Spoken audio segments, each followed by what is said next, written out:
Question number 2 is y-intercept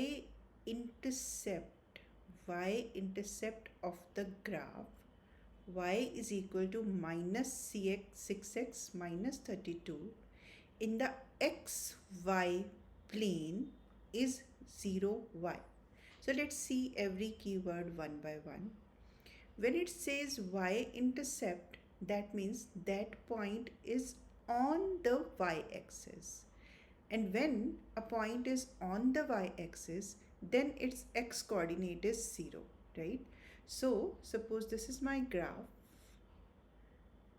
xy graph.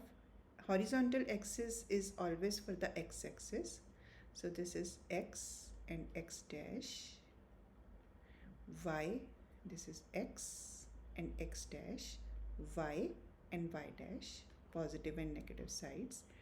When it says x-intercept, that means the point lies on this line, on the x-axis itself, this line. That means at that point x is 0.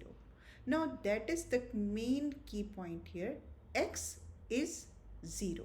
So when we say x is 0, that means we can give our input 0 here. That means x is 0. So y is equal to negative 6 times 0, negative 32, minus 32. Now if a number is multiplied with 0, it's always 0. So it is going to be 0 minus 32, and 0 minus 32 is minus 32. So y is minus 32 when x is 0. That means it is on the y-axis. That will be on the lower side. And if you plot the numbers, the number 32 will be the value of y in this graph. Y-intercept. That means x is 0. That is the only key point here. And you see here 0y, that means we have to give input as 0.